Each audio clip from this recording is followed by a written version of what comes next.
আলাইকুম প্রিয় ভাই ও বন্ধুরা, আসুন আপনাদেরকে কিছু ঔষধি গুণাগুণী গাছের কথা শোনাই এবং দেখাই, আপনাদের প্রয়োজনে লাগবে।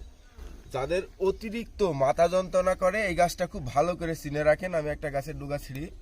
এই গাছটার নাম হচ্ছে কৈউকড়া। এই গাছের পাতা যদি আপনি নুন দিয়ে একটু হাতের পরে এভাবে ডলে নিয়ে যদি দুই সাইডে আপনি দেন, তাহলে আপনার মাথা ব্যথা যন্ত্রণা সেরে যাবে। এটার একটা গুণ দেখলেন।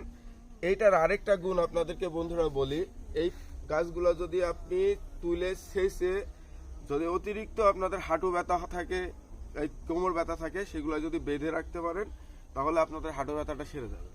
আমি আরেকটা গাছের গুণাগুণি দেখাই আপনাদের বন্ধুরা। এইটাই যে মিষ্টি দানা গাছ। প্রিয় বন্ধুরা, এই পাতাটা এত মিষ্টি, আমি তো আপনাদের খেয়ে দেখাই। এই পাতাটা আপনার মিষ্টির চেয়ে বেশি মিষ্টি।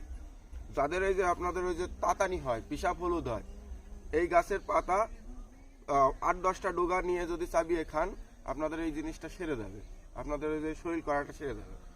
আসেন আপনাদের একটা মূল্যবান একটা জিনিস দেখায়, বাঘের দুধ। প্রিয় বন্ধুরা, এই যে আপনারা দেখছেন, এই যে দুবলা, এই যে দুবলা ঘাস, এই দুবলা ঘাস আমি আপনাদের সামনে খেয়ে দেখাচ্ছি। এই যে দুবলা ঘাস, এটাকে বলা হয় আমাদের বাঘের দুধ। প্রিয় বন্ধুরা, এই দুবলা ঘাস হচ্ছে আপনি যদি প্রত্যেকদিন বাসি পেটে সকালবেলা যদি খান 4 কাপের 1 কাপ, তাহলে আপনি স্বাস্থ্যবান হয়ে যাবেন। আপনার যদি চিকন রোগা থাকেন, আপনি মোটা হয়ে যাবেন। এই দুবলা ঘাসের রস যদি প্রত্যেকদিন বাসি পেটে 1 কাপ করে খেতে পারেন। তো আমি এই যে আপনাদের খেয়ে দেখালাম। আসেন আরেকটা গুণাগুণের গাছের গুণাগুণ দেখায় আপনাদের। এই যে বন্ধুরা, এই যে এটা হচ্ছে স্থলের, এটা হচ্ছে অনেকে নাগ ফুল বলে, অনেকে স্থল হলো লবঙ্গ বলে থাকে। এই ফুলের আপনার যদি দাঁতের যন্ত্রণা থাকে, তাহলে এই ফুল হালকা একটু চিবিয়ে দাঁতের গোড়ায় দিয়ে রাখবেন, আপনার হচ্ছে দাঁতের যন্ত্রণা কমে যাবে, অতিরিক্ত যন্ত্রণা থাকলেও কমে যাবে।